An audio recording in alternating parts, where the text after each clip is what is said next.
Eh, try mo ah.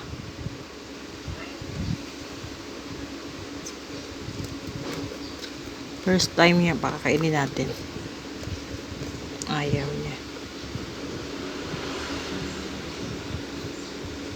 Tinanggal ko na siya sa mga magulang niya kasi yung mga naunang mga ganyan, hindi na hindi na alagaan ng mga nila eh. Tapos kinagat ng mga kinagat ng mga langgam.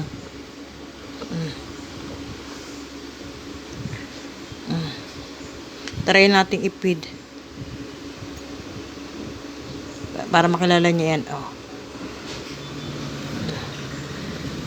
Diba? Bibili natin siya ng string.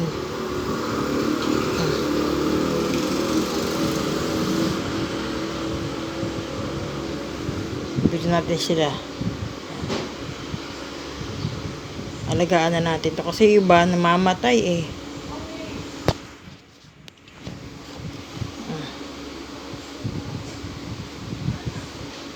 Tama bang ihiwalay ko siya sa magulang niya?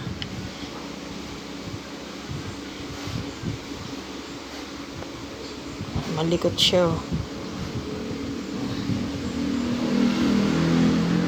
Pag malikot, ibig sabihin malakas siya. Diba? Try natin pakainin.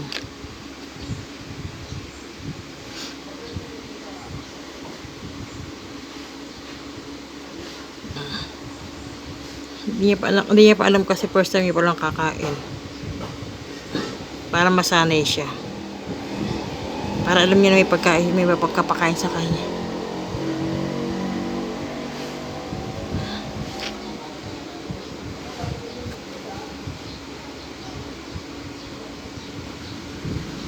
Yan na. Naantok siya. Pero parang napakain man siya kasi meron na siyang ito sa ilalim niya. Ayan o. Sabihin sa lalamunan niya o. Ayan, may mga pagkain pa. Ibig sabihin busog siya. Siguro napakain to ng napid mo naman nanay niya eh. Tingnan natin. Ito mo. Kasi tutuka yan pag gutom yan. Hindi naman. Ayaw niya. Ibig sabihin busog siya. Naantok siya. Patulogin muna natin siya. Ayan. Ibig sabihin busog siya. Kasi kakakuha ko lang sa nanin niya sa taas sa kulungan na nila. Tama bang ihiwalay ko siya?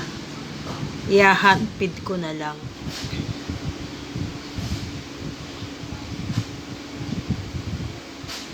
Sa mga napapanood ko, hina-handfeed nila, hinihiwalay nila. Pero sa palagay nyo, kailangan ko bang i-handfeed na lang? O pabayaan ko sa mga magulang niya, sa nanay niya? Kasi pinapakain naman siya ng nanay niya. Ang wina-worried ko lang, yung makagat siya, matuka siya ng mga ang nanay niya or langgamin siya. Ayun. Kasi nakapagpalaki na tayo ng gantong ibon noon, ganyang kalaki. Tapos, the next day, ay nako. Hindi ko lang kung nag-away sila ng nanay niya. Tinuka-tuka siya hanggang sa namatay siya. Minsan may ulo niya, nakita ko puro tuka. So, iniisip ko kung hihiwalay ko siya or isasama ko pa rin siya sa nanay niya. Kasi baka mamaya magalit nanay niya, tukain siya ng tukain. Sayang lang, o diba? Buntis pa ulit nanay niya, may itlog na naman ng tiyan. Meron pa siyang 2 itlog na kasama ron, hindi pa napipisa. So, kinuha ko muna siya. Yan ang ating lovebird. African bird yan, African.